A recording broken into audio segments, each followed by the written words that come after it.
Hello students, how are you? I hope everything is fine. Yes. So let's continue the remaining part of the chapter, that is chemical bonding. This is our third lecture. ठीक है, अभी तक हम क्या क्या पढ़ चुके हैं क्विक रिकॉल कर लेते हैं। अभी तक हमने स्टडी किया है octet rule and VBT, valence bond theory. तो दोनों कॉन्सेप्ट में और दोनों थ्योरी में अपन ने क्या देखा कि किस तरह से बॉन्ड बनेंगे, and the octet rule was the first theory regarding how chemical bond are formed, why chemical bond will form, okay, to complete their octet. अगर उनका ऑक्टेट कंप्लीट हो जाएगा तो वहां पे उसका स्टेबिलिटी जो भी है एटम्स का वो क्या होगा, बढ़ेगा। इसीलिए एटम्स क्या हो रहे हैं, आपस में कंबाइन हो रहे हो, किसका फॉर्मेशन कर रहे हैं, किसी भी मॉलिक्यूल का फॉर्मेशन कर रहे हैं। ठीक है, फिर हमने इसके बाद देखा था कि ऑक्टेट रूल कई मॉलिक्यूल्स में हम अप्लाई नहीं कर पा रहे, तो फिर हमने इंट्रोड्यूस किया वैलेंस बॉन्ड थ्योरी।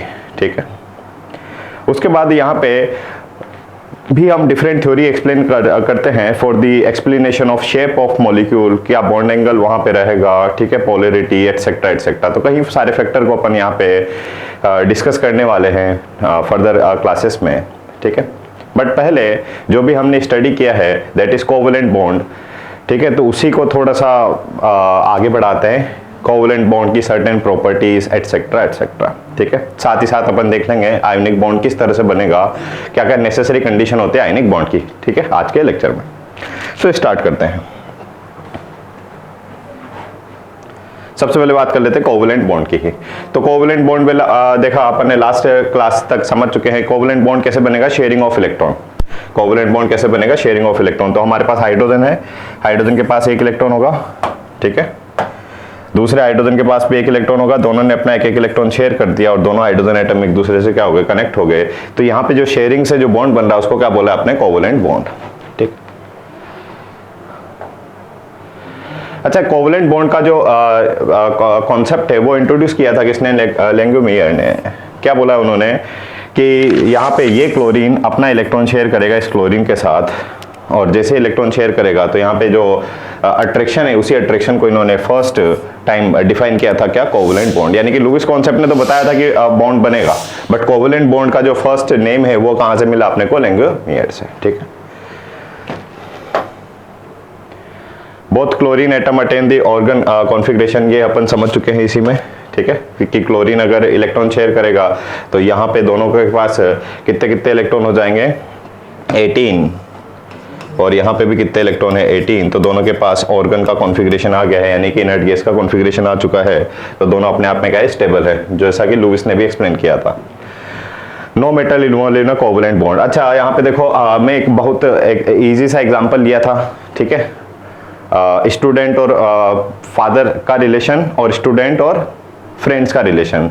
तो दो अलग अलग एंटिटी में अलग अलग तरह का अट्रैक्शन है। ठीक है, फादर के साथ अलग रिलेशन है सन का, और जो सन है उसका फ्रेंड के साथ अलग तरह का रिलेशन है। तो उसी तरह से हम क्या देखते हैं केमिस्ट्री में भी कि डिफरेंट एटम्स के बीच में डिफरेंट तरह का क्या होता है, केमिकल बॉन्ड रहेगा। ठीक है, तो जो मेटल्स होती है बच्चा, उनके बीच में किस तरह का बॉन्ड होता है, मेटेलिक बॉन्ड। इसको भी अपन पढ़ेंगे। ठीक है, फिलहाल इस पॉइंट को अपन याद भी रख सकते हैं कि मेटल्स के बीच में कौन सा बॉन्ड बनेगा बच्चा, मेटालिक बॉन्ड बनेगा, not covalent bond mostly. Covalent bond की अगर बात करें तो covalent bond single bond, double bond या ट्रिपल बॉन्ड की फॉर्म में अवेलेबल हो सकता है। अच्छा, लास्ट क्लास में अपन स्टडी कर चुके हैं क्या, वीबीटी में, वैलेंस बॉन्ड थ्योरी में, क्या कि किस तरह से सिग्मा बॉन्ड बनेगा, हेडेड ओवरलैपिंग। याद आ रहा है किसी को कि हमारे पास s ऑर्बिटल है, दोनों की हेडेड ओवरलैपिंग हुई, या s ऑर्बिटल है, p ऑर्बिटल, हेडेड ओवरलैपिंग हो रही है, तो बनता है सिग्मा बॉन्ड, और लेटरल ओवरलैपिंग हो रहा है ऑर्बिटल का, तो बन रहा है पाई बॉन्ड। ठीक है, तो अगर हमारे पास सिंगल बॉन्ड है, अगर हमारे पास क्या है बच्चा, सिंगल बॉन्ड है, तो उसमें क्या रहेगा, सिर्फ सिग्मा बॉन्ड रहेगा। ठीक है, when two atoms shared one electron pair they are said to be joined by the single covalent bond. For example H2O को देखते हैं यहाँ पे, तो H2O ने अपना, H2O में इस ऑक्सीजन ने अपना इलेक्ट्रॉन शेयर किया हाइड्रोजन के साथ, इस ऑक्सीजन ने अपना इलेक्ट्रॉन शेयर किया इस हाइड्रोजन के साथ। तो यहाँ पे एक इलेक्ट्रॉन पेयर ये हो गया, इलेक्ट्रॉन पेयर ये हो गया। ठीक है, तो एक इलेक्ट्रॉन पेयर में दो इलेक्ट्रॉन है, इस इलेक्ट्रॉन पेयर को हमने क्या बोला है, सिग्मा या सिंगल कोवैलेंट बॉन्ड। तो अगर आपसे पूछा है कि H2O में कितने सिंगल कोवैलेंट बॉन्ड है, तो हम आंसर करेंगे कितना, 2। इन पेयर ऑफ इलेक्ट्रॉन को एक्चुअली क्या बोलते हैं बच्चा, लोन पेयर बोलते हैं। क्या बोलते हैं इनको, लोन पेयर बोलते हैं। ठीक है, पेयर ऑफ इलेक्ट्रॉन को क्या बोलेंगे, लोन पेयर बोलेंगे। जैसे कि दूसरा मॉलिक्यूल देखते हैं CH4। अब यहाँ पे देखो CH4 में एक कार्बन के पास कितने इलेक्ट्रॉन थे, स्टूडेंट 4, और 4 हाइड्रोजन ने इलेक्ट्रॉन शेयर कर दिए, 4 इलेक्ट्रॉन क्या कर दिया, हाइड्रोजन ने शेयर कर दिए। ठीक है, यहाँ पे एक कार्बन से यानी कि 4 हाइड्रोजन कनेक्ट हो गए, तो यहाँ पे कितने इलेक्ट्रॉन पेयर हैं, 4, 1 2 3 4, यानी कि हम बोल सकते हैं कि इस CH4 में कितने सिंगल बॉन्ड है, 4 कोवलेंट बॉन्ड है। ठीक है, सभी के सभी कैसे बच्चा, सिग्मा है, सभी के सभी कैसे हैं, सिग्मा इन नेचर, यानी कि सिंगल बॉन्ड होता हमेशा क्या होगा, सिग्मा होगा। ठीक है, याद भी रखना है इसको। जैसे कि बात कर लेते हैं NH3, अभी बोलो NH3 में नाइट्रोजन 3 हाइड्रोजन से कनेक्टेड है, किस तरह से फाइंड कर लेंगे ये बता रहे हैं यहाँ पे। नाइट्रोजन से 3 हाइड्रोजन कनेक्टेड है, हाइड्रोजन हमेशा अपना एक इलेक्ट्रॉन शेयर करेगा, हाइड्रोजन हमेशा अपना क्या करेगा, एक इलेक्ट्रॉन शेयर करेगा। तो हाइड्रोजन ने अपना इलेक्ट्रॉन शेयर किया, ऑब्वियसली नाइट्रोजन ने अपना एक इलेक्ट्रॉन शेयर किया। 3 हमारे पास क्या है, इलेक्ट्रॉन पेयर है, यानी कि 3 बॉन्ड है, तीनों के तीनों सिग्मा है, यानी कि 3 क्या बोलेंगे इसमें, सिंगल कोवलेंट बॉन्ड है। इस पेयर ऑफ इलेक्ट्रॉन को, इन 2 डॉट्स को क्या बोलते हैं, पेयर ऑफ इलेक्ट्रॉन, ये इसी को क्या बोलते हैं अपन, लोन पेयर। तो NH3 में 3 तो सिग्मा हो गया, 3 सिंगल कोवलेंट बॉन्ड हो गया और एक लोन पेयर हो गया। ठीक है, कॉन्सेप्ट बहुत आसान है, बट इस तरह का कॉन्सेप्ट से नीट में क्वेश्चन पूछा हुआ है रिसेंटली, लास्ट 2-3 ईयर्स में, कि हमें कोई मॉलिक्यूल गिवन है, उसमें सिग्मा और पाई बॉन्ड अपने को काउंट करने हैं। कितना आसान सा कॉन्सेप्ट है, बट इससे भी क्वेश्चन पूछा गया है। ठीक है, चलो बात कर लेते हैं डबल बॉन्ड की। तो डबल बॉन्ड में बच्चा क्या होंगे, 2 इलेक्ट्रॉन्स पेयर होंगे, क्या होंगे, 2 इलेक्ट्रॉन्स पेयर होंगे। ठीक है, अच्छा 2 डबल बॉन्ड में सिर्फ एक एक्सेप्शन अपने को मिलता है क्या, C2 का। ठीक है, उसमें क्या होता है, जो डबल बॉन्ड होता है वो दोनों के दोनों कैसे होते हैं, पाई होते हैं, दोनों के दोनों कैसे होते हैं, पाई होते हैं। इसको पढ़ेंगे भी से अपन कहाँ पे बच्चा, MOT में। ठीक है, तो फिलहाल इसको छोड़ो, बट याद रखेंगे क्या कि अगर हमारे पास कभी भी डबल बॉन्ड है, डबल बॉन्ड जैसे कि ये कार्बन है, इसने कार्बन ने अपने 2 इलेक्ट्रॉन शेयर किए इस ऑक्सीजन के साथ, और कार्बन ने अपने 2 इलेक्ट्रॉन शेयर किए इस ऑक्सीजन के साथ। ठीक है, ऑक्सीजन ने भी ऑब्वियसली अपने 2 इलेक्ट्रॉन यहाँ पे शेयर किए, वहाँ पे शेयर किए। ठीक है, तो हमारे पास 2 इलेक्ट्रॉन पेयर यहाँ पे, 2 इलेक्ट्रॉन पेयर यहाँ पे, तो इस को क्या बोलेंगे अपन, डबल बॉन्ड। क्या बोलेंगे इसको, डबल बॉन्ड। तो डबल बॉन्ड में याद रखना है अपने को क्या, कि एक तो बॉन्ड सिग्मा होगा और एक बॉन्ड क्या होगा बच्चा, पाई होगा। इसमें भी एक सिग्मा होगा और एक क्या होगा, पाई होगा। ठीक है, याद रहेगा। जैसे कि एक और एग्जांपल ले लेते इसका, डबल बॉन्ड का ही, C2H4, क्या ले लिया हमने, C2H4। तो यहाँ पे देखो C2H4 में 2 तो कार्बन कनेक्टेड है, तो कार्बन कार्बन के बीच में क्या है, डबल बॉन्ड है। कार्बन की वैलेंसी कितनी होती है, 4, टेट्रावेलेंट। टेट्रावेलेंट मतलब क्या, कि कार्बन मैक्सिमम कितने बॉन्ड बनाता है, 4।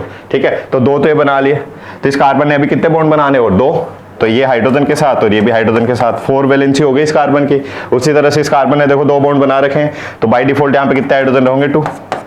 तो ये क्या हो गया, C2 और H4, C2H4। अब हमसे पूछ लेते हैं कि इसमें कितने सिग्मा कोवलेंट बॉन्ड है।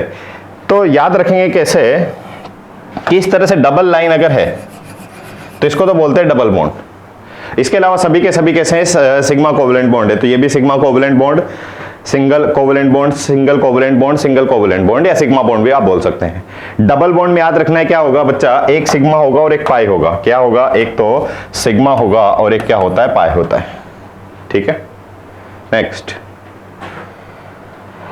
तो इस पूरे मॉलिक्यूल में अपन इस तरह से डिफाइन कर सकते हैं, एक तो डबल बॉन्ड है, ये वाला जो डबल लाइन अपने को दिख रही है, एक तो डबल बॉन्ड है और बाकी सारे के सारे कैसे हैं, सिंगल कोवलेंट बॉन्ड है। डबल बॉन्ड में भी एक सिग्मा होता है, एक पाई होता है। ठीक है, next. Triple bond, triple bond इस तरह से देख पा रहे हैं अपन, 2 हमारे पास नाइट्रोजन है, N2 जो मॉलिक्यूल है उसमें 2 नाइट्रोजन कनेक्टेड होंगे। इस नाइट्रोजन ने अपने 3 इलेक्ट्रॉन शेयर किए, इस नाइट्रोजन ने भी अपने इलेक्ट्रॉन कितने शेयर किए, 3 इलेक्ट्रॉन शेयर किए। ठीक है, यहाँ पे बन गया क्या, triple bond.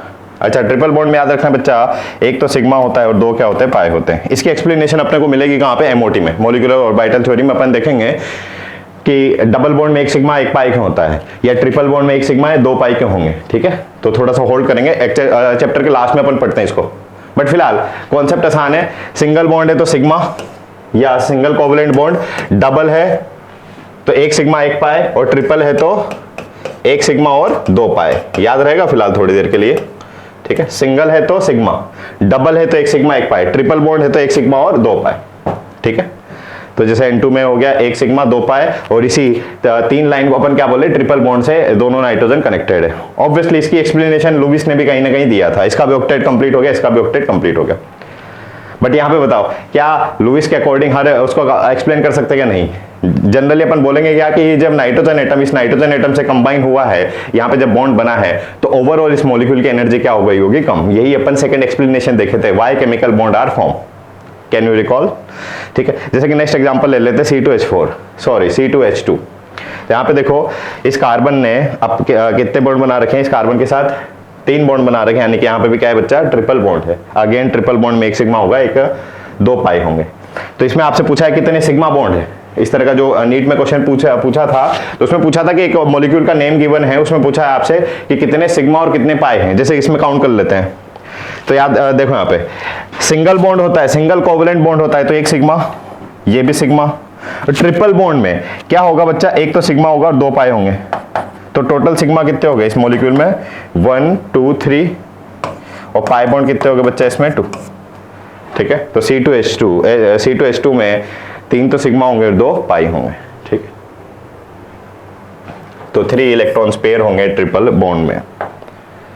What is the following molecule has the double covalent bond? यानी कि हमें डबल बॉन्ड के बारे में पूछ रहा है। तो हाइड्रोजन में बोलो, हाइड्रोजन में तो एक हाइड्रोजन दूसरे हाइड्रोजन से कनेक्ट होगा सिंगल बॉन्ड से। O2 में क्या होता है? डबल बॉन्ड होता है। यस, तो यही हमारा आंसर हो गया। N2 में क्या होता है? अभी अपन ने देखा ट्रिपल बॉन्ड होता है। और F2 में क्या हो जाएगा? सिंगल बॉन्ड हो जाएगा। ठीक है, ओके। नेक्स्ट हमसे क्वेश्चन पूछा है covalent bond is form between atoms of. तो कोवलेंट बॉन्ड क्या मेटल्स के बीच में बनेगा? क्या नहीं, क्या बनेगा? नॉन मेटल्स के बीच में। ठीक है, मेटल्स एंड नॉन मेटल्स। ठीक है, तो करेक्ट आंसर क्या हो गया? नॉन मेटल्स के बीच में। A single double triple bond are form by the sharing of कितने कितने इलेक्ट्रॉन रेस्पेक्टिवली पूछ रहा है। तो सिंगल जब बॉन्ड बनेगा तो हर एक एटम अपना कितना इलेक्ट्रॉन शेयर करेगा? 1। जैसे कि हाइड्रोजन ने अपना इलेक्ट्रॉन शेयर किया हाइड्रोजन के साथ, तो सिंगल बॉन्ड बना। डबल बॉन्ड में क्या इलेक्ट्रॉन शेयर करेगा? एक एटम की बात कर रहे हैं तो 2। जैसे कि ऑक्सीजन, इस ऑक्सीजन ने 2 इलेक्ट्रॉन शेयर किए इस ऑक्सीजन के साथ, तो ओवरऑल एक ऑक्सीजन ने कितने इलेक्ट्रॉन शेयर किए? 2। और ट्रिपल बॉन्ड में एक एटम कितने इलेक्ट्रॉन शेयर करेगा? अपने 3। ठीक है, तो क्या बन गया है? ट्रिपल बॉन्ड बन गया रेस्पेक्टिवली। आसान से क्वेश्चन है। Which type of bond is present in N2 में अभी अपन ने देखा कैसा बॉन्ड होगा? ट्रिपल बॉन्ड होगा। बात कर लेते हैं किसकी? आयोनिक बॉन्ड की। अब यहाँ पे देखो, पहले तो अपन आयनिक बॉन्ड को पढ़ेंगे, इसकी कुछ सर्टेन प्रॉपर्टीज देखेंगे। ठीक है, फिर अपन कंपैरिजन भी कर लेंगे कि कब आयनिक बॉन्ड बनता है, कब कोवलेंट बॉन्ड। मतलब आपसे अगर क्वेश्चन में पूछा है कि कोई भी आपके पास मॉलिक्यूल गिवन है, आपसे पूछ लिया कि बताओ इसमें आयनिक बॉन्ड है कि कोवलेंट बॉन्ड है, ठीक है, तो वो भी अपन यहाँ पे स्टडी करेंगे। ठीक है, पहले basic properties about ionic bond complete करते हैं। Okay, so ionic bond are formed when complete transfer of one or more electron from one species to another take place। ionic और electrovalent bond इसको बोलेंगे। तो यहाँ पे क्या बोला है देखो कि ionic bond का कब फॉर्मेशन होगा? जब complete transfer of electron होगा। कोवलेंट बॉन्ड में तो क्या हो रहा है बच्चा? शेयरिंग हो रही है इलेक्ट्रॉन्स की। जैसे कि हाइड्रोजन एटम है, अपना इलेक्ट्रॉन शेयर किया हाइड्रोजन के दूसरे इलेक्ट्रॉन के साथ, तो यहाँ पे तो क्या हुआ? शेयरिंग हुआ इलेक्ट्रॉन्स का। यहाँ पे तो क्या हो रही है? इलेक्ट्रॉन की शेयरिंग हो रही है। बट कोवलेंट कोवलेंट बॉन्ड में, बट आयनिक बॉन्ड में क्या होगा? इलेक्ट्रॉन का ट्रांसफर होगा। इलेक्ट्रॉन का क्या होगा? ट्रांसफर होगा। ठीक है, जैसे कि यहाँ पे डायग्राम गिवन होगा। जैसे कि एग्जांपल ले लेते किसका? NaCl। ठीक है, हमसे पूछा है कि NaCl में कौन सा बॉन्ड है, तो हम यहाँ पे देखेंगे कि जो सोडियम है उसका कॉन्फ़िगरेशन लिख रहा हूँ एक बार में। सोडियम का एटॉमिक नंबर कितना होता है? 11, 1s2, 2s2, 2p6, 3s1, 11 electron हो गए, 10 और 1 11। क्लोरीन का कॉन्फ़िगरेशन होता है बच्चा क्या? एटॉमिक नंबर होता है इसका 17, कॉन्फ़िगरेशन लिख देते हैं इसका बहुत fast. 1s2, 2s2, 2p6, 3s2, 3p5। ठीक है, तो इसके पास कितने इलेक्ट्रॉन है? वैलेंशियल इलेक्ट्रॉन इसके पास 1 है और इसके पास कितने हैं? 7 है। अब यहाँ पे देखो, अगर ये सोडियम अपना एक इलेक्ट्रॉन लूज कर देता है, सोडियम ने अपना इलेक्ट्रॉन लूज किया, तो सोडियम किस में जाएगा? +1 में। इलेक्ट्रॉन इसने बाहर निकाल दिया, तो कहाँ से इलेक्ट्रॉन जाएगा? ये आखिरी शेल से 3s से जाएगा। ठीक है, तो इसका जो नेक्स्ट कॉन्फ़िगरेशन बचेगा वो क्या बचेगा? इतना 2s2, 2p6, 3s तो खाली हो गया ना, 3s का इलेक्ट्रॉन तो इसने लूज कर दिया। ठीक है, तो 2s2, 2p6। अच्छा, यहाँ पे देखो, अगर ये इलेक्ट्रॉन सोडियम ने लूज कर दिया है तो कौन इलेक्ट्रॉन एक्सेप्ट कर लिया है? इस क्लोरीन ने वो इलेक्ट्रॉन को एक्सेप्ट कर लिया है। तो जैसे क्लोरीन को इलेक्ट्रॉन मिलेगा तो क्लोरीन पे कौन सा चार्ज आएगा बच्चा? Negative charge. आपने 10th में ही पढ़ लिया होगा इवन कि कटाइन क्या होता है, एनाइन क्या होता है। तो कटाइन का फॉर्मेशन तो कब होगा? जब इलेक्ट्रॉन स्पीशीज लूज कर रही है। अनायन का फॉर्मेशन कब होगा? जब स्पीसीज इलेक्ट्रॉन एक्सेप्ट कर रही है, यानी कि हमारे पास यहाँ पे क्या बन चुके हैं? आयंस बन चुके हैं। तो इसको तो बोलेंगे बच्चा कटायन और इसको बोलेंगे क्या? अनायन। ठीक है, याद रहेगा। इनको क्या बोल रहे हैं अपन? आयंस बन गए। क्या बन गया मेरे पास? आयंस बन गया। अच्छा, यहाँ पे खास बात, यहाँ पे एक बात देख सकते हैं कि अपन इसका जो वैलेंस शेल कॉन्फ़िगरेशन था क्लोरीन का, क्या था? 3:3p5। एक इलेक्ट्रॉन इसने एक्सेप्ट किया तो कहां पे जाएगा बोलो? P में जाएगा, वो आखिरी शेल में P5 था, एक इलेक्ट्रॉन आ गया, कितना हो गया? P6। तो ये क्या हो गया? इसका कॉन्फ़िगरेशन 3:3p6। अच्छा, यहाँ पे एक बात अपने को देखने को मिल रही है कि इसका जो वैलेंस शेल है उसमें कितने इलेक्ट्रॉन हो गए? 8। इसमें भी कितने हो गए? 8।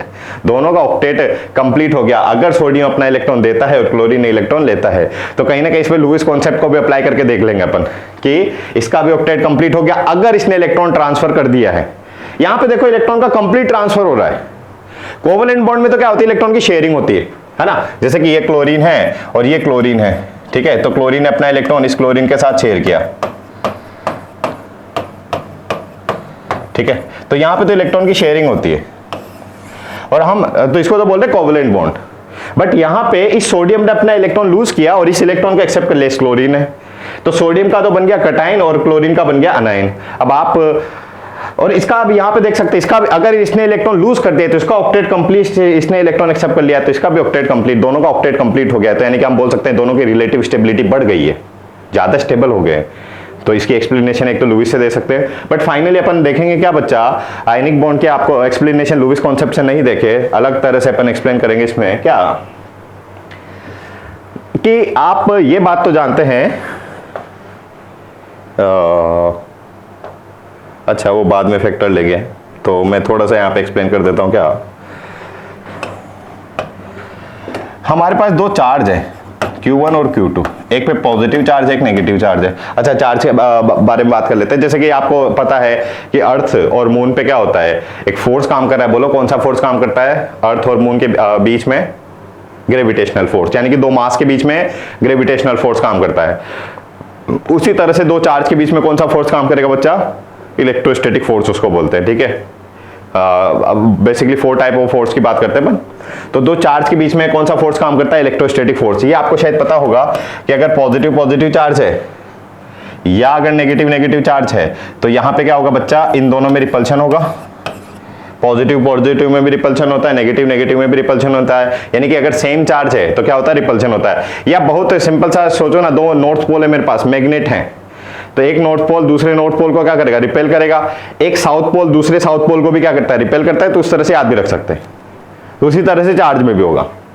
दूसरा, अगर हमारे पास एक हमारे पास पॉजिटिव चार्ज और एक क्या है? नेगेटिव चार्ज है, तो एक दूसरे को क्या करेंगे बेटा? अट्रैक्ट करेंगे। एक दूसरे को क्या करेंगे? अट्रैक्ट करेंगे। और इसी अट्रैक्शन, अब यहाँ पे देखो, तो हमारे पास एक तो क्या है बच्चा? सोडियम Na+ है और एक मेरे पास क्या है? क्लोरीन माइनस है ना। वो इलेक्ट्रॉन ट्रांसफर कर दिया, सोडियम ने अपना एक इलेक्ट्रॉन लूज कर दिया, तो सोडियम तो बन गया था Na+ और क्लोरीन ने इलेक्ट्रॉन एक्सेप्ट किया था तो क्लोरीन बन गया क्या? Cl-। तो इस पे पॉजिटिव चार्ज, इस पे नेगेटिव चार्ज है, दो चार्ज हैं जो अपोजिट चार्ज है, एक दूसरे को क्या करेंगे? अट्रैक्ट करेंगे। यानी कि हम बोल सकते हैं सोडियम क्लोरीन को क्या कर रहा है बच्चा? अट्रैक्ट कर रहा है। अट्रैक्ट कर रहा है मतलब एक दूसरे के पास आ रहे हैं, जुड़ गए हैं, कनेक्ट हो गए एक दूसरे से। और इसी कनेक्शन को या इसी अट्रैक्शन को इन अ नेम ऑफ केमिस्ट्री अपन क्या बोलेंगे? Ionic bond. जैसे कि ये पहले भी बताओ ना, फादर और सन के बीच में एक बॉन्डिंग रहेगी, एक तरह का अट्रैक्शन है या जो भी बोलते हैं। फ्रेंड्स, जो दो फ्रेंड्स है तो इसमें एक तरह का अट्रैक्शन है, ठीक है। तो उस ह्यूमन में तो अपन बोलते हैं रिलेशन, उसको रिलेशनशिप उसको बोल देते हैं। बट यहाँ पे केमिस्ट्री में इस अट्रैक्शन को अपन क्या बोलेंगे? Chemical bond. एक दूसरे से क्या हो गए? कनेक्ट हो गए, ठीक है। तो इसी कनेक्शन को अपन ने क्या बोला यहाँ पे बच्चा? Chemical bond. और इस केस में दो आयंस के बीच में अट्रैक्शन है। ये भी हमारे पास आयन है और ये भी हमारे पास एक आयन है। इसको तो बोलते हैं एक्चुअली कटायन और इसको बोलते हैं अनायन। तो दो आयंस के बीच में जो अट्रैक्शन है, इसलिए इसको क्या बोलते हैं अपन ने? आयोनिक बॉन्ड, ठीक है। तो फाइनल एक्सप्लेनेशन यहाँ पे समझ में आपको कि आयोनिक बॉन्ड का जो फॉर्मेशन कैसे होगा, तो दो आयंस के बीच में जो अट्रैक्शन है उसी को अपन ने क्या बोला यहाँ पे? आयोनिक बॉन्ड, ठीक है। That's it. तो जैसे कि यहाँ पे देख भी सकते हैं, इस Na ने भी इलेक्ट्रॉन ट्रांसफर कर दिया इस F की तरफ, तो यहाँ पे क्या बन गया? ये Na+ तो अभी तो अपन एग्जांपल ले लिया किसका, NaCl का। दूसरा एग्जांपल ले लेते हैं। Na इलेक्ट्रॉन ट्रांसफर कर दिया F के पास, तो Na तो प्लस F माइनस, दोनों के बीच में भी क्या रहेगा, अट्रैक्शन रहेगा। तो यहाँ पे देखो सोडियम ने तो इलेक्ट्रॉन अपना लूज किया और फ्लोरीन ने इलेक्ट्रॉन क्या किया, गेन किया। ठीक है, ताकि इनका ऑक्टेट भी कंप्लीट हो गया। ऑक्टेट का एक्सप्लेनेशन अगेन सब जगह पे अप्लाई अपन नहीं कर सकते। ठीक है,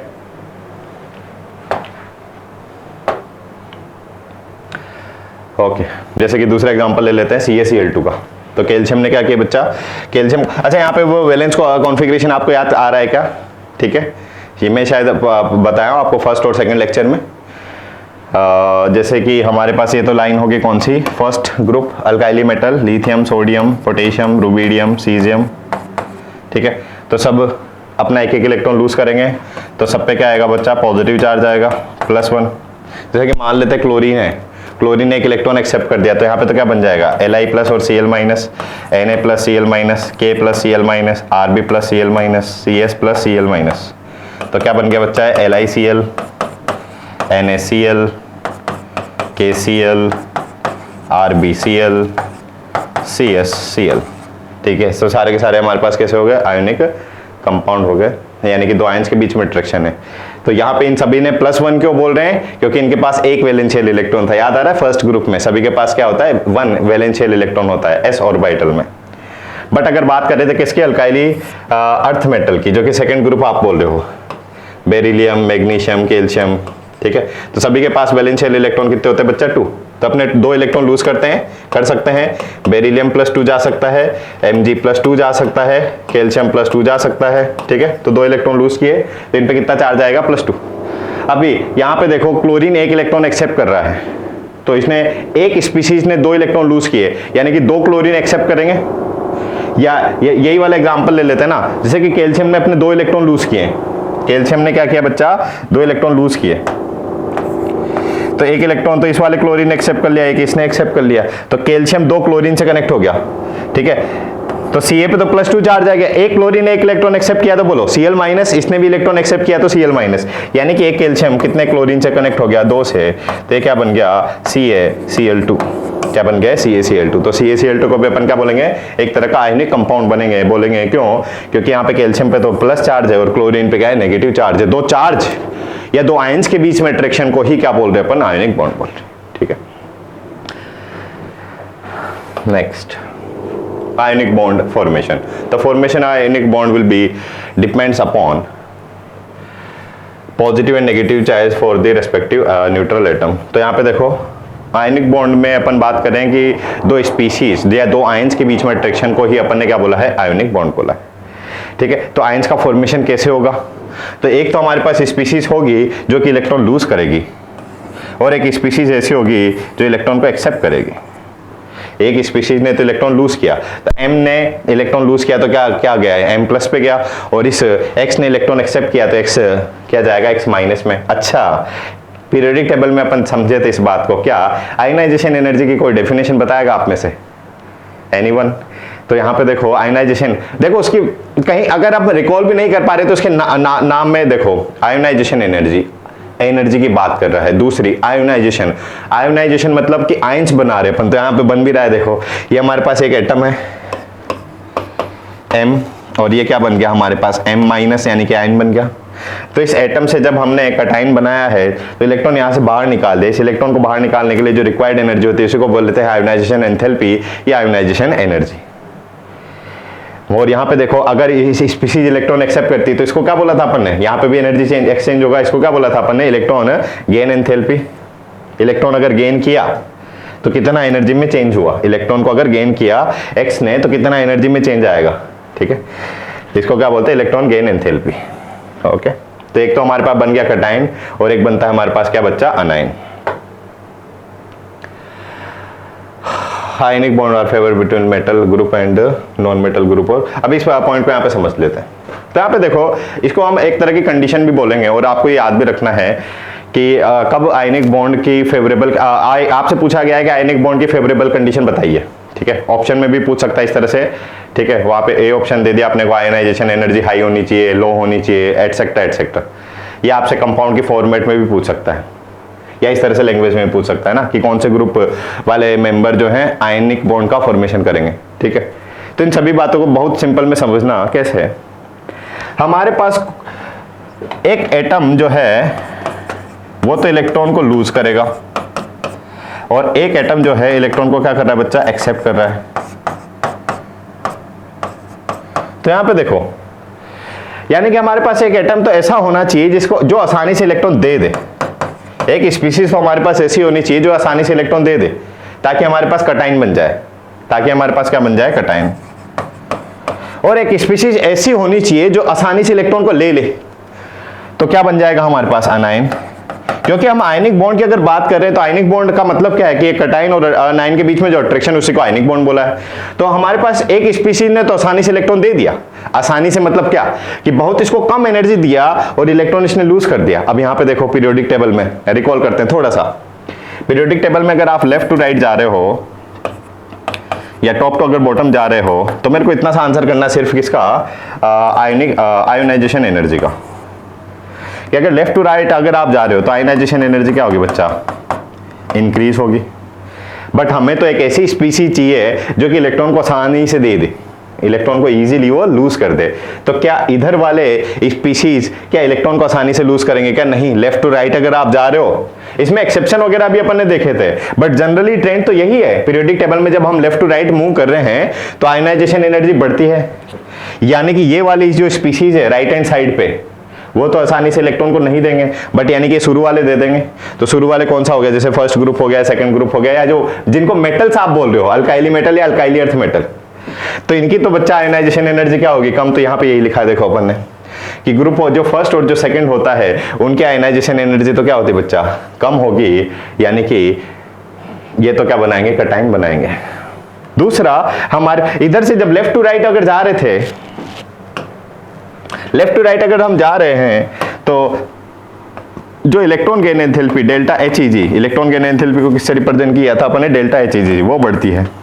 इसका भी एक्सेप्शन है, जैसे कि नियोन इसका एक्सेप्शन हो गया कि भले ही सॉरी इनर्ट गैसेस का एक्सेप्शन हो गया, नियोन उसका ही पार्ट एक्चुअली, तो वहां पे उसकी ionization energy, electron gain enthalpy क्या होती है, लेस होगी। बट फिर भी अगर हम जनरल ट्रेंड की अगर बात करें तो लेफ्ट टू राइट जाएंगे तो इलेक्ट्रॉन गेन एंथैल्पी बढ़ती है, आसानी से इलेक्ट्रॉन को एक्सेप्ट कर लेगा।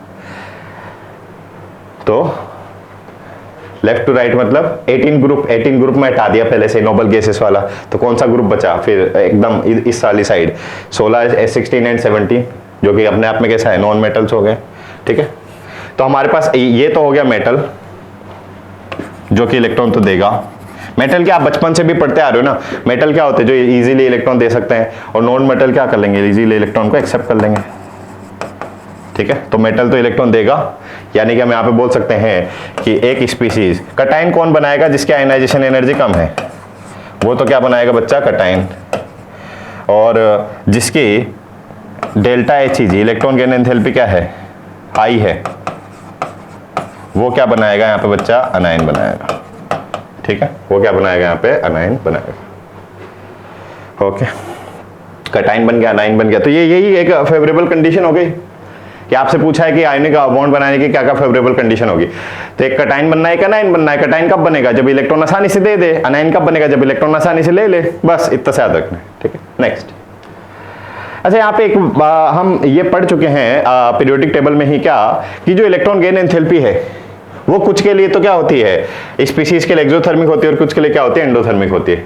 बट अगर आयनाइजेशन एनर्जी की बात करें, ये हमेशा पॉजिटिव रहेगी। ये हमेशा कैसे रहेगी, पॉजिटिव, मतलब एंडोथर्मिक। यानी कि अगर इलेक्ट्रॉन को बाहर निकाल रहे हो तो हमेशा एनर्जी आपको देनी ही पड़ेगी। बट आप इलेक्ट्रॉन को अगर ऐड कर रहे हो तो ये हो सकता है प्रोसेस एक्सोथर्मिक हो, कुछ केसेस में हो सकता है ये प्रोसेस एंडोथर्मिक हो। जैसे कि नियोन के केस में इलेक्ट्रॉन गेन एंथैल्पी कौन सी हो जाती है, नेगेटिव हो जाती है। जैसे कि नियोन में अगर आपने इलेक्ट्रॉन ऐड किया तो नियोन माइनस बन तो जाएगा, बट यहाँ पे आपको एनर्जी देनी पड़ेगी इसमें, यानी कि इसमें डेल्टा जो एच जी है इलेक्ट्रॉन गेन एंथैल्पी, वो कैसे बच्चा, पॉजिटिव है। बट हमारे पास जैसे फ्लोरीन है, जैसे हमने क्या ले लिया बच्चा, यहाँ पे फ्लोरीन ले लिया। फ्लोरीन पे अगर आपने इलेक्ट्रॉन ऐड किया तो कहाँ पे जाएगा, F माइनस में जाएगा। तो इसने भी तो इलेक्ट्रॉन गेन किया, जिसने भी इलेक्ट्रॉन गेन किया, तो बट यहाँ पे इसके इलेक्ट्रॉन गेन एंथैल्पी जो है वो क्या रहेगी, बोलो, नेगेटिव रहती है। इलेक्ट्रॉन की एनर्जी क्या होती है, रिलीज होती है, उल्टा बोल दिया ना मैंने, एंडोथर्मिक तो एक्सोथर्मिक तो क्या रहेगा बच्चा, एनर्जी रिलीज हो रही है, तो इसमें तो एनर्जी क्या होगी, रिलीज होगी। एंडोथर्मिक मतलब सिस्टम को हमें एनर्जी देनी पड़ेगी, ठीक है, तो ये आसानी से काम नहीं होगा। अच्छा ये साइन तो मैंने सही लिखा है, डेल्टा एच ई जी पॉजिटिव मतलब इलेक्ट्रॉन एनर्जी देनी पड़ेगी आपको, ठीक है। तो इलेक्ट्रॉन जो गेन एंथैल्पी कुछ केसेस में नेगेटिव होती है, कुछ केसेस में क्या होती है, पॉजिटिव होगी, कहीं पे तो एक्सोथर्मिक प्रोसेस होगा, कुछ केसेस में एंडोथर्मिक प्रोसेस होगा। बट इलेक्ट्रॉन जो आयोनाइजेशन जो एंथैल्पी है वो हमेशा क्या रहेगी बच्चा, पॉजिटिव रहेगी, यानी कि आपको हमेशा एनर्जी देनी पड़ेगी, ठीक है। Next, ionic bond will be formed more easily between the element with the low ionization energy and the element with the high negative value of electron gain enthalpy। ये मैं पहले ही बता चुका हूँ लास्ट स्लाइड में। यहाँ पे देखो लो तो आयोनाइजेशन एनर्जी और हाई डेल्टा एच ई जी होनी चाहिए, कौन सी, नेगेटिव वाली, ठीक है। Next, ionic bond formation, the electronegativity difference. Next यहाँ पे बात कर लेते हैं किसके बेसिस पे, electronegativity difference and lattice energy के बेसिस पे, ठीक है। देखो यहाँ पे इसी जो भी हमने कॉन्सेप्ट पढ़ा है, इसी कॉन्सेप्ट को अपन रिलेट कर सकते हैं with respect to electronegativity also. जैसे कि हमने देखा कि जो Na+ है, सोडियम ने तो क्या किया, इलेक्ट्रॉन लूज कर दिया, और क्लोरीन ने क्या किया, इलेक्ट्रॉन को बच्चा एक्सेप्ट कर लिया। तो यहाँ पे अगर हम बात करें तो सोडियम तो कहीं यहाँ पे होता है पीरियोडिक टेबल में, और क्लोरीन कहीं यहाँ पे होता है। लेफ्ट टू राइट अगर जाते हैं तो बताओ इलेक्ट्रोनेगेटिविटी बढ़ती है कि कम होती है, पीरियोडिक टेबल में पढ़ चुके अपने।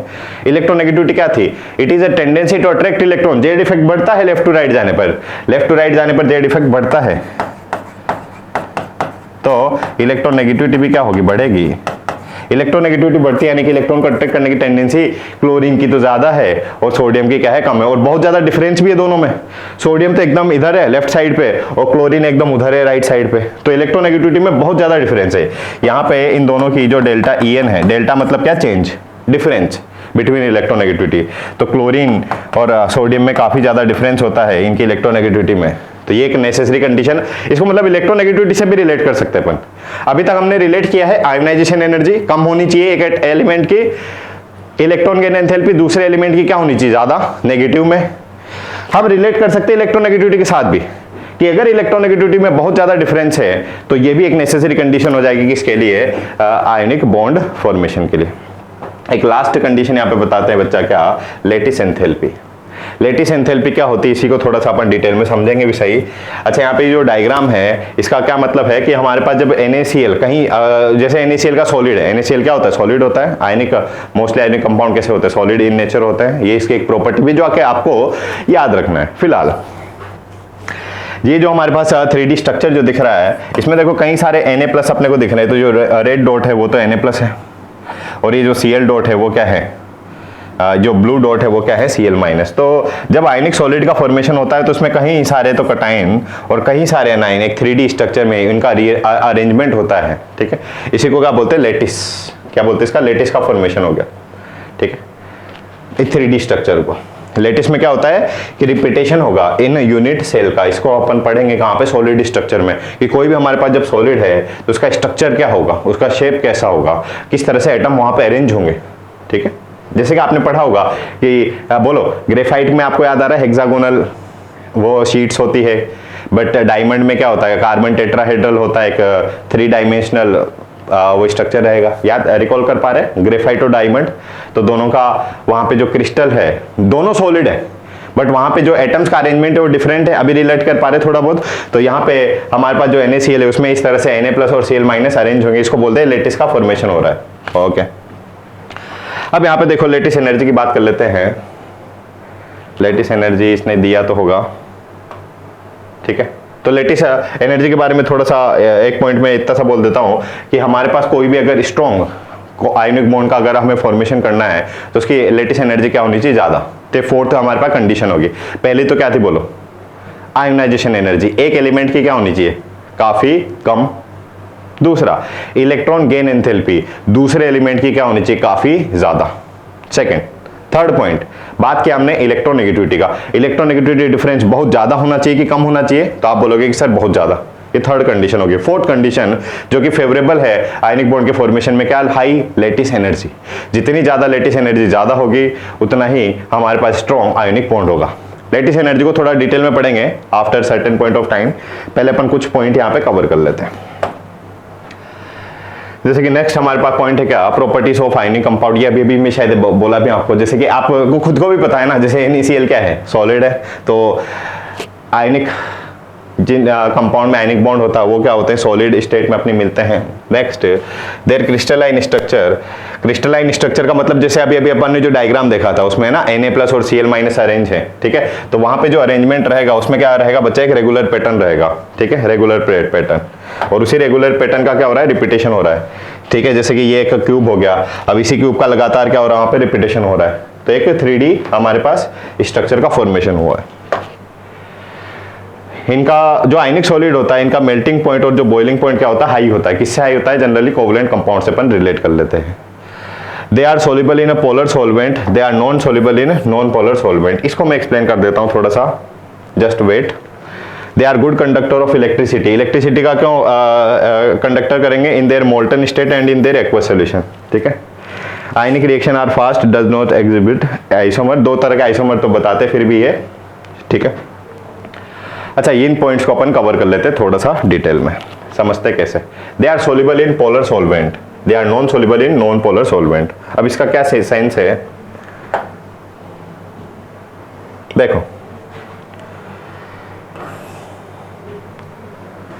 हमारे पास जो NaCl की अगर बात कर लेते हैं, जिसको अपन बोलते हैं टेबल सॉल्ट, नमक।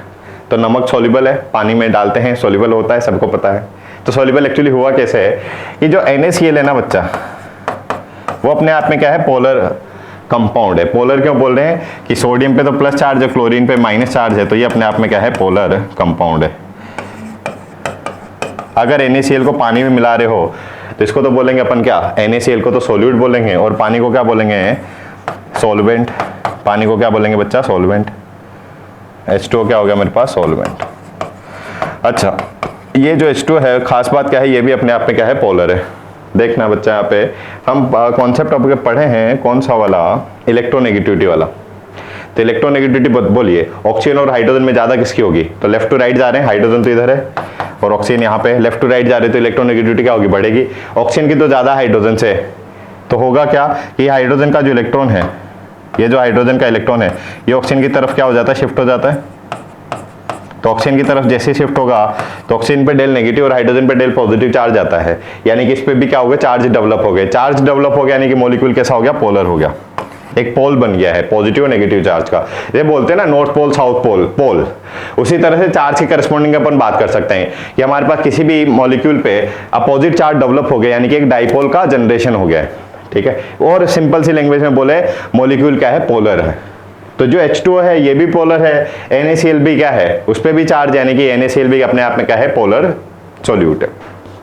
और ये क्या हो गया, सॉल्वेंट हो गया। जिसमें मिला रहे हो, नमक को पानी में मिला रहे हो तो नमक तो क्या हो गया, सॉल्यूट, और पानी क्या हो गया, सॉल्वेंट हो गया, ठीक है। अच्छा, होगा क्या, जैसे आपने NaCl को इसमें पुट किया वाटर में, तो Na+ तो बेटा किससे अट्रैक्ट हो जाएगा, O- से, क्योंकि opposite charge attract each other. और जो Cl- है वो किससे अट्रैक्ट हो जाएगा, इससे, ठीक है। तो ये NaCl ब्रेक हो गया ना, पहले Na+ और Cl- एक दूसरे से कनेक्टेड है, बट जैसे ही पानी में आपने डाला तो Na तो जाएगा ऑक्सीजन के पास और Cl जाएगा हाइड्रोजन के पास, यानी कि NaCl ब्रेक हो गया। इसी ब्रेक हो गया यानी कि हम क्या बोलेंगे, NaCl क्या हो गया, इसमें सॉल्युबल हो गया, ठीक है। इतना सा कॉन्सेप्ट है। और ये अपन ने देखा भी यहाँ पे क्या, कि हमारे पास जो सॉल्यूट जो आयनिक सब्सटेंस है वो क्या होंगे, सॉल्युबल होंगे पोलर सॉल्वेंट में। जैसे कि NaCl, इसका एग्जांपल अपन लिख सकते हैं,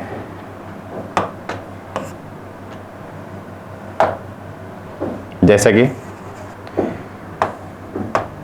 NaCl इन वाटर, ठीक है। इसका एग्जांपल अपन ने लिख दिया। क्यों होता है वो अभी अपन ने देखा। But they are non soluble in non polar solvent, obviously. जैसे कि आपने बेंजीन ले लिया, बेंजीन अपने आप में कैसा होता है बच्चा, नॉन पोलर होता है। तो क्या NaCl क्या बेंजीन में सोल्युबल होगा क्या, तो हम बोलेंगे नहीं, ठीक है, क्योंकि इस पे तो चार्ज, इस पे कोई चार्ज नहीं है। तो इसको आप याद भी रख सकते हो ऐसे, सेम डिजोल्व सेम, कैसे याद रख लेंगे, सेम डिजोल्व सेम, मतलब आपके पास सॉल्वेंट भी पोलर है तो सॉल्यूट भी कैसा होगा, पोलर होगा। अगर सॉल्यूट पोलर है तो सॉल्वेंट अगर नॉन पोलर है तो क्या सॉल्युबल होगा कि नहीं, तो इसको याद रख सकते हैं क्या, same dissolve same. Okay that's it. बात कर लेते हैं next, good conductor of electricity in a molten and in aqueous solution. अब यहाँ पे देखो ये वाला तो पॉइंट अपने को यहीं पे दिख गया, इलेक्ट्रिसिटी अगर आपने क्या किया है एक्वस सॉल्यूशन में, एक्वस सॉल्यूशन का यही मतलब हुआ ना कि नमक को पानी में डाल दिया, एक्वस मतलब पानी, वाटर। तो वाटर अगर सॉल्वेंट है, जैसे ही नमक को मिलाया तो हम बोलेंगे NaCl का सॉल्यूशन बना दिया इन वाटर, यानी कि NaCl का एक्वस सॉल्यूशन आपने बना दिया। अब यहाँ पे देखो NaCl तो सॉल्युबल हो गया, सॉल्युबल हो गया मतलब क्या कि Na+ और Cl- फ्री हो चुके हैं, एक दूसरे से दूर जा चुके हैं, यानी कि हमारे पास क्या है, आयंस है in their free form like this. यहाँ पे अट्रैक्शन है मतलब आयंस तो हैं। अगर आयंस हैं तो क्या ये आपने इस सॉल्यूशन में क्या किया, इस तरह से कैथोड और एनोड यहाँ पे लगा दिया है, 2 इलेक्ट्रोड हमने लगा दिए हैं इस सॉल्यूशन में।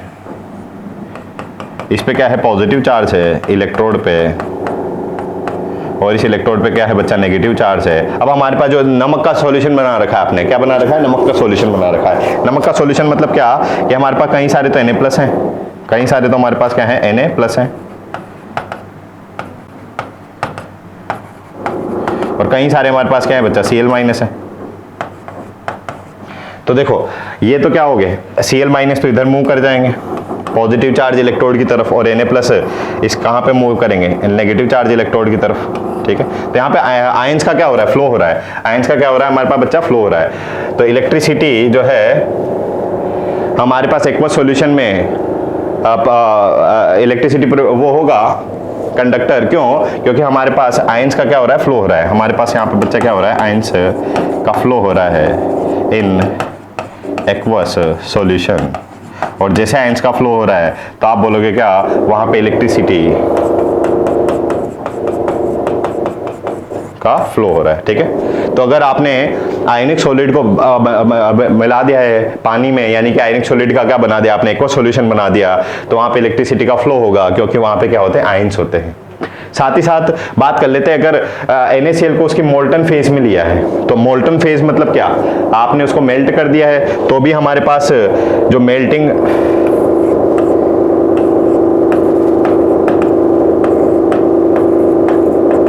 ठीक है, तो वहां पे भी हमारे पास क्या है, Na+ और Cl- के आयंस तो हैं, तो भी यहाँ पे इलेक्ट्रिसिटी का क्या होगा, कंडक्शन होगा, बट इसके कंपैरिजन में यहाँ पे क्या हो जाएगा, कम, ठीक है। बट अगर आपने NaCl को लिया है सॉलिड फॉर्म में, तो सॉलिड फॉर्म में तो क्या रहेगा, बेड कंडक्टर रहेगा, क्यों, क्योंकि वहां पे तो आपके पास जो Na+ और Cl- फ्री फॉर्म में नहीं है, वो दोनों कनेक्टेड हैं, अभी वहां पे ब्रेक उनका अट्रैक्शन हुआ नहीं है। तो अगर 3 बातें कर लेते हैं जल्दी से। NaCl अगर सॉलिड फॉर्म में है तो क्या इलेक्ट्रिसिटी का कंडक्टर होगा, तो हम बोलेंगे बेड कंडक्टर होगा, क्यों, क्योंकि Na+ और Cl- देर फ्री उनकी फ्री स्टेट में नहीं है। दूसरा, ये दूसरा कॉन्सेप्ट अपन ने देखा, ये वाला, कि अगर आपने NaCl का बना दिया क्या, एक्वस सॉल्यूशन, तो क्या वहां पे इलेक्ट्रिसिटी का फ्लो होगा क्या, हाँ, क्यों, क्योंकि वहां पे क्या है, हमारे पास आयंस है, आयंस है तो वो अपोजिट चार्ज इलेक्ट्रोड की तरफ मूव करेंगे, आयंस का फ्लो हो रहा है, यानी कि इलेक्ट्रिसिटी का वहां पे क्या हो रहा है, कंडक्शन हो रहा है। साथ ही साथ अगर बात करें मोल्टन फेज में, मोल्टन फेज में भी हमारे पास थोड़े बहुत Na+ और Cl- फ्री फॉर्म में उनके रहेंगे, तो यहाँ पे भी इलेक्ट्रिसिटी का क्या हो सकता है, फ्लो होगा, ठीक है। क्लियर है यहां तक सभी को? तो हम अभी तक क्या क्या पढ़ चुके बच्चा, आयनिक बॉन्ड कब बनता है, मतलब क्या इसकी नेसेसरी कंडीशन होगी, ठीक है। दूसरा अपन यहाँ पे देखा क्या कि देयर प्रॉपर्टीज, यहाँ पे अपन ने क्या देखी, इनकी सर्टेन प्रॉपर्टीज में अपन ने क्या क्या देख चुके हैं अभी तक, सॉलिड होते हैं, रेगुलर अरेंजमेंट होता है, इसको तो अपन एक चैप्टर ही अपने पास सॉलिड स्टेट वहां पे पढ़ेंगे। नेक्स्ट अपन ने देखा मेल्टिंग पॉइंट और बॉइलिंग पॉइंट, इनका क्या होता है, हाई होता है, ये अपन समझ चुके हैं। Polar same dissolve same, conductor समझ चुके हैं। जो भी आयनिक रिएक्शन होती है जनरली क्या होती है स्टूडेंट, फास्ट होती है, क्योंकि जो आयंस होते हैं उसमें काफी ज्यादा अट्रैक्शन फोर्स होता है, और यही एक रीजन है कि जिनकी केमिकल रिएक्शन होती है वो क्या होती है, बहुत फास्ट होती है। ओके, नेक्स्ट हमारे पास क्वेश्चन है कि why AgNO3 give a white precipitation with NaCl solution but not a CCl4 solution। अब यहाँ पे देखो सीधा सा कॉन्सेप्ट है इस तरह का, मतलब अब इस पे क्वेश्चन किस तरह से फ्रेम किए जा सकते हैं, जो भी अभी तक हमने पढ़ा है, ठीक है। तो यहाँ पे देखो जो AgNO3 है बच्चा, जो हमारे पास AgNO3 है वो तो क्या होगा, हमें सॉल्यूशन में देगा Ag प्लस NO3 माइनस।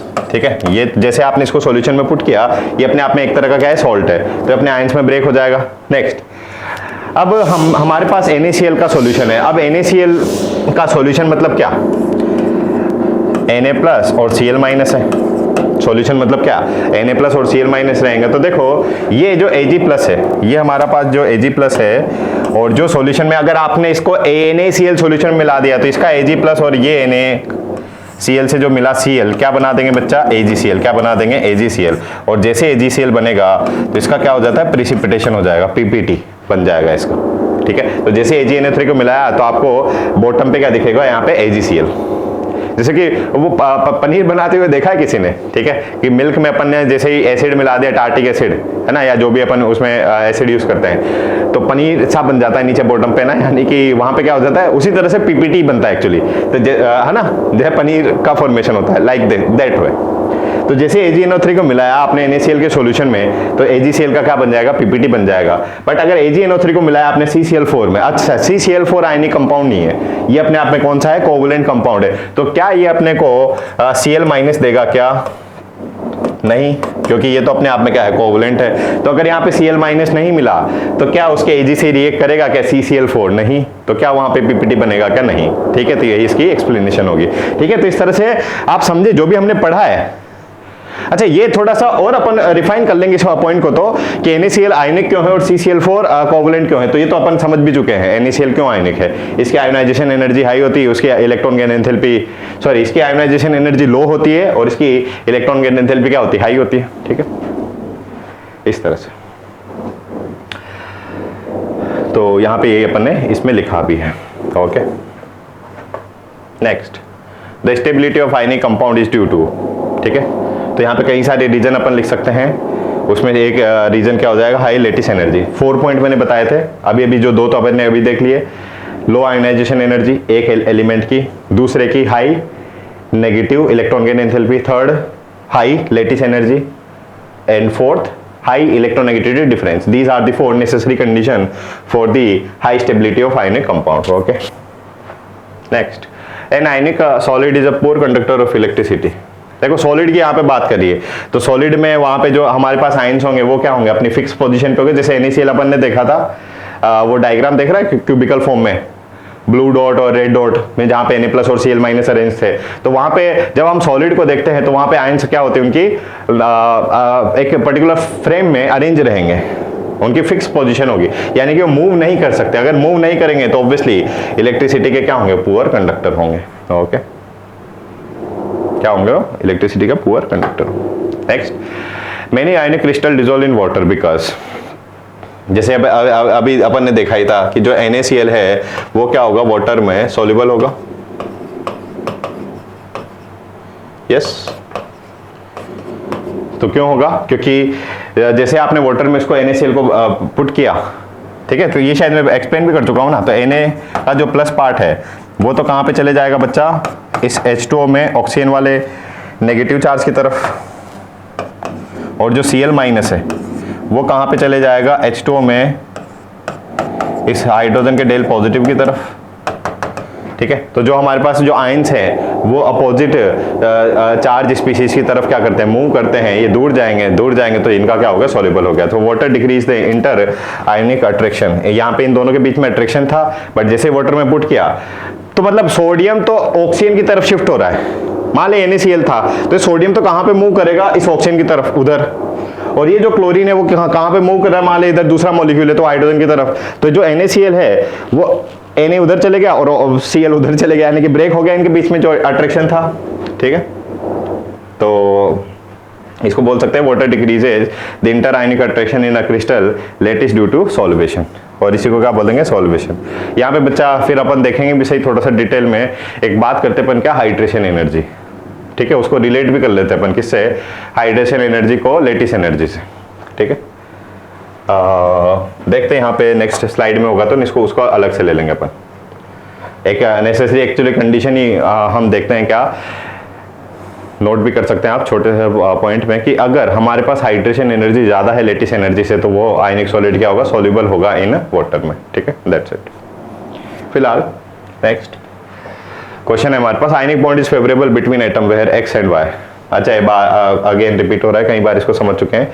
तो एक्स की तो आयनाइजेशन एनर्जी क्या होनी चाहिए, लो होनी चाहिए, और वाई की जो है इलेक्ट्रॉन गेन एंथैल्पी क्या होनी चाहिए, हाई होनी चाहिए। कौन सी वाली, नेगेटिव वाली। ठीक है, next the bond form between caesium and chlorine. तो सीजियम तो हो गया इधर फर्स्ट ग्रुप में, ठीक है, और क्लोरीन हो गया कहाँ पे, यहाँ पे 16-17 ग्रुप में। तो ये 17 ग्रुप और ये फर्स्ट ग्रुप। इसकी तो आयोनाइजेशन एनर्जी क्या है, काफ़ी कम, और इसकी इलेक्ट्रॉन गेन एंथैल्पी क्या है, काफ़ी ज़्यादा। ठीक है, तो इनके बीच में ऑब्वियसली कौन सा बॉन्ड बनेगा, आयनिक बॉन्ड बनेगा। सारी आयनिक बॉन्ड की कंडीशन को ये फेवर कर रहे हैं। ठीक है, low ionisation energy, high delta electron gain enthalpy with negative sign. Next properties of the ionic compound, certain properties of ionic compound. बात कर लेते हैं लेटिस एनर्जी की। ठीक है, तो लेटिस एनर्जी का मीनिंग क्या होता है बच्चा, जो फोर्थ हमारे पास पॉइंट था, ठीक है, आयनिक सॉलिड के बारे में। तो लेटिस एनर्जी क्या होती है, डेफिनेशन होती है कुछ इसकी इस तरह से कि हमारे पास 1 मोल आयनिक सॉलिड है, अगर हमें इसके गैसेस आयंस में इसको ब्रेक करना है, जैसे कि हमने क्या लिया बच्चा, NaCl लिया सॉलिड, इसका कितना लिया आपने 1 मोल। ठीक है, इसको आप ब्रेक कर रहे हो किसमें, Na+ और Cl-। इसको ब्रेक करने के लिए ऑब्वियसली कुछ एनर्जी रिक्वायर्ड होगी, उसी को क्या बोलेंगे अपन, लेटिस एनर्जी बोलेंगे। ठीक है, तो 1 मोल NaCl हमारे पास आयनिक सॉलिड को उसके गैसेस आयंस में ब्रेक करने के लिए जो रिक्वायर्ड एनर्जी होती है उसी को क्या बोलते हैं, लेटिस एनर्जी। ठीक है, ये तो होगी इसकी डेफिनेशन। अब यहाँ पे याद भी रखना कि अगर इसको ब्रेक करने में कुछ एनर्जी देनी पड़ रही है तो दूसरा वाइस वर्सा, अगर ये Na+ और Cl- अगर बनाएंगे NaCl का फॉर्मेशन, तो लेटिस एनर्जी के बराबर एनर्जी क्या हो जाएगी, वहाँ पे रिलीज भी होगी। ठीक है, तो यहाँ पे तो आपको लेटिस एनर्जी देनी पड़ेगी और यहाँ पे लेटिस एनर्जी के बराबर एनर्जी रिलीज हो जाएगी। ठीक है, vice versa. So energy release when, यहाँ पे देखो लिखा भी इसने कि energy release when requesting amount of positive and negative charge combine to form 1 mole of ionic compound. ठीक है, is called lattice energy. Okay, next the compound crystalline different crystalline structure determined by the size of ion, charge of the ion, packing arrangement and other factor. The ionic solid, the sum of electron enthalpy and the ionization energy may be positive, but still the crystal structure gets stabilized due to what, the energy released in the formation of crystal lattice. यहाँ पे देखो क्या बोलना चाह रहे हैं slide में, ये हमने थ्योरी देखी थी कौन सी, लुईस कॉन्सेप्ट की, वापस से रिकॉल कर लेते हैं। तो उन्होंने तो क्या एक्सप्लेनेशन दिया था कि कोई भी हमारे पास जब आयनिक कोई भी जब बॉन्ड बनता है तो ऑक्टेट कंप्लीट करने के लिए बनता है, बट क्या ऑक्टेट कंप्लीट करने के लिए बॉन्ड बनता है क्या, नहीं। मतलब कुछ कंपाउंड में बात सही भी है, बट हमने इसका एक्सप्लेनेशन देखा था कौन सा, एनर्जी का, कि जैसे ही 2 एटम आपस में पास आ रहे हैं, केमिकल बॉन्ड का फॉर्मेशन कर रहे हैं, तो वहां पे उस बनने वाली स्पीशीज का जो एनर्जी है होता है क्या होता है, कम होता है पहले वाली स्पीशीज से। वो डायग्राम याद आ रहा है आपको किसी का, हाइड्रोजन हाइड्रोजन वाला। ठीक है, तो यहाँ पे भी अपन यही बोलना चाह रहे हैं क्या, आयनिक सॉलिड में भी ऑब्वियसली आयनिक सॉलिड मतलब क्या कि आयनिक बॉन्ड का फॉर्मेशन हुआ, यानी कि एक एटम और दूसरे बीच में अट्रैक्शन हुआ, एक आयनिक बॉन्ड का फॉर्मेशन हुआ। तो यहाँ पे भी अपने को याद रखना है क्या कि जैसे ही एक आयनिक सॉलिड का फॉर्मेशन होगा, सर्टेन एनर्जी यहाँ पे रिलीज होगी। जितनी ज्यादा एनर्जी रिलीज होगी उतना ज्यादा मॉलिक्यूल जो कंपाउंड का फॉर्मेशन हुआ उतना ज्यादा स्टेबल होगा। ठीक है, उसी को यहाँ पे बोला है। ओके, नेक्स्ट तो फॉर्मेशन ऑफ NaCl की बात कर लेते हैं। जो लेटिस एनर्जी होता है बच्चा, उसको डायरेक्टली अपन फाइंड नहीं कर सकते, उसका एक मेथड होता है जिसको अपन पढ़ते भी है कहाँ पे, बॉन्ड हेबर साइकिल और हेस लॉ, जो कि अपन थर्मोडायनेमिक्स चैप्टर में स्टडी करेंगे। ठीक है, बहुत ब्रीफ में यहाँ पे मैं इसको इंट्रोड्यूस करता हूँ। जैसे कि हमारे पास NaCl का आपको फॉर्मेशन करना है, तो Na तो क्या करेगा, इलेक्ट्रॉन लूज करेगा। Na तो क्या करेगा बच्चा, इलेक्ट्रॉन लूज करेगा,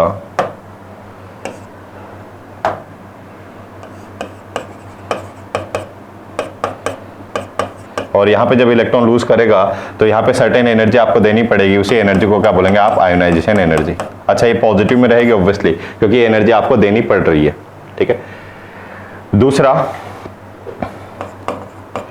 अगर जो क्लोरीन है वो इलेक्ट्रॉन एक्सेप्ट करेगा, अगर इलेक्ट्रॉन एक्सेप्ट करेगा तो Cl जाएगा Cl माइनस में, ऑब्वियसली इसका ऑक्टेट कंप्लीट हो रहा है तो एनर्जी यहाँ पे रिलीज होगी। इसको अपन पढ़ चुके हैं कहाँ पे, पीरियोडिक टेबल में, कि क्लोरीन अगर इलेक्ट्रॉन एक्सेप्ट करेगा तो Cl माइनस में जाएगा, ओवरऑल एनर्जी क्या होती है यहाँ पे रिलीज होती है, उसी एनर्जी को अपन ने क्या बोला, इलेक्ट्रॉन गेन एंथैल्पी, तो ये नेगेटिव में। नेक्स्ट, जब NaCl, अब Na प्लस और Cl माइनस आपस में कंबाइन होंगे तो यहाँ पे ओवरऑल एनर्जी कितनी रिलीज होती है बच्चा, इतनी। ओवरऑल एनर्जी कितनी रिलीज होती है यहाँ पे, इतनी। ठीक है, तो यहाँ पे देखना, ये एनर्जी तो आपने दिया, ये इसने एक्सेप्ट किया, सॉरी ये भी रिलीज हुई, ये भी रिलीज हुई, तो हम क्या देखते हैं कि जब ओवरऑल, जब NaCl से हमारे पास Na सॉलिड है और Cl गैस है, हाफ Cl2 गैस, ठीक है, जब इससे NaCl सॉलिड का फॉर्मेशन होगा बच्चा, जब इससे NaCl का सॉलिड का फॉर्मेशन होगा, ठीक है, तो ओवरऑल हम क्या देखते हैं कि यहाँ पे काफी ज्यादा एनर्जी रिलीज होती है ना, और जो जितनी ज्यादा एनर्जी रिलीज होगी उतना ही ज्यादा हमारे पास जो बनने वाली स्पीशीज है वो क्या होगा, उतना ही ज्यादा स्टेबल होगा। ठीक है, तो इस याद रखना है क्या कि जितनी ज्यादा लेटिस एनर्जी रिलीज होगी उतना ही स्टेबल क्या होगा हमारे पास, ionic solid. Okay, energy release कैसे होती है ये यहाँ पे अपन ने देखा भी सही। ठीक है, तो लेटिस एनर्जी क्या होती है, आयोनाइजेशन एनर्जी क्या होती है, इलेक्ट्रॉन गेन एंथैल्पी क्या होती है, इन सभी को अपन को समझना पड़ेगा। उसको अपन समझते हैं कहाँ पे, बॉर्न-हेबर साइकिल में। ठीक है, नेक्स्ट, ठीक है, जैसे कि यहाँ पे सर्टेन थ्योरी कवर कर लेते हैं पहले इसका। The latest enthalpy of ionic solid is also defined as the energy required to completely separate. अच्छा, इसके दोनों डेफिनेशन में बता चुका हूँ कि हमारे पास एक NaCl सॉलिड है, उसको आप ब्रेक कर रहे हो किसमें, उसके आयनिक आयंस में उसको अगर ब्रेक कर रहे हैं, ठीक है, तो वहाँ पे जो रिक्वायर्ड एनर्जी होगी उसी को क्या बोले, लेटिस एनर्जी। ठीक है, जो NaCl उसके लिए लेटिस एनर्जी कितनी होती है, 788 kilojoule per mole, means 788 kilojoule energy is required to separate 1 mole of a solid NaCl into Na plus and Cl minus ions. Okay, this is the what definition of lattice energy. ठीक है, born-Haber cycle में थोड़ा सा यहाँ पे देख लेते हैं क्या, लास्ट पार्ट इसका, फिर कुछ सर्टेन क्वेश्चन यहाँ पे देखेंगे अपन। जैसे कि हमारे पास है बच्चा NaCl का अपने को फॉर्मेशन करना है, तो NaCl कहाँ से बनेगा, Na तो सॉलिड और क्या लोगे आप, Cl2 गैस, क्या होगा ये, NaCl बनेगा सॉलिड। ठीक है, तो यहाँ पे डायरेक्ट हम बोल सकते हैं डेल्टा H, कितना एनर्जी एक्सचेंज हो रहा है। अब यहाँ पे डायरेक्ट इस तरह से कन्वर्ट नहीं होगा, क्या होगा सबसे पहले बच्चा, जो Na हमारा वो कहाँ पे जाएगा, Na प्लस में, Na सॉलिड जो है कहाँ पे जाएगा, सॉरी Na प्लस कहाँ पे जाएगा, पहले Na गैस में, कहाँ पे जाएगा वो, Na गैस में। ऑब्वियसली सॉलिड को कन्वर्ट कर रहे हो गैसियस फेस में, तो यहाँ पे जो रिक्वायर्ड एनर्जी होती है उसको अपन क्या बोलते हैं बच्चा, किसी को आइडिया है, उसको बोलते हैं सब्लिमेशन। क्या बोलते हैं उसको, delta H sublimation. Delta H किसको रिप्रेजेंट कर रहा है, एनर्जी को। खुद भी समझ भी सकते हैं ना, सॉलिड को जा रहा है गैसियस फेज में डायरेक्टली, तो डायरेक्टली कन्वर्ट करते हैं ना, तो उसको बोलते हैं सब्लिमेशन। लिक्विड जा रहा है गैसियस फेज में तो उसको बोलते हैं वेपराइजेशन। ठीक है, तो ऑब्वियसली सॉलिड को अगर गैसियस फेज में बेच रहे हो तो कुछ एनर्जी लगेगी, उसी एनर्जी को क्या बोला है, डेल्टा H सब्लिमेशन। याद रखेंगे हमेशा पॉजिटिव रहेगी, यानी कि आपको देनी पड़ेगी। अब Na गैस से आपने क्या बनाया, Na प्लस, यानी कि एक इलेक्ट्रॉन बाहर निकाल रहे हो, इलेक्ट्रॉन बाहर निकालने के लिए जो एनर्जी होती है उसको क्या बोलते हैं, आयनाइजेशन एनर्जी। ये भी हमेशा क्या रहेगी बच्चा, पॉजिटिव रहेगी। ठीक है, बात कर लेते हैं क्लोरीन की। हाफ यहाँ पे क्या रिप्रेजेंट कर रहा है कि मान लो हमारे पास 1 मोल क्लोरीन है, बट आपने क्या लिया, हाफ मोल क्लोरीन, क्योंकि मेरे को एक क्लोरीन का आइटम चाहिए, वहां पे 1 मोल क्लोरीन आइटम चाहिए ना, इसलिए हाफ लगाया। अब आपने सबसे पहले क्या किया, इस Cl2 के बीच में एक बॉन्ड है तो उसको ब्रेक किया। कभी भी किसी बॉन्ड को अगर ब्रेक कर रहे हैं तो उसके लिए रिक्वायर्ड एनर्जी को क्या बोलते हैं, बॉन्ड एनर्जी। अच्छा, वो बॉन्ड एनर्जी भी कितने दिया आपने, हाफ के बराबर। जो भी क्लोरीन का बॉन्ड एनर्जी है Cl2 का, उसको हाफ मोल के लिए दे रहे हो तो हाफ जो भी बॉन्ड एनर्जी डिवाइडेड बाय 2। अच्छा, बॉन्ड को ब्रेक कर रहे हैं तो ये भी एनर्जी आपको देनी पड़ेगी, तो ये भी बच्चा कैसे होगी, पॉजिटिव रहेगी। तो बन गया आपके पास क्या, Cl गैस। अब Cl गैस में क्या किया आपने, एक इलेक्ट्रॉन ऐड किया, बन गया क्या, Cl माइनस।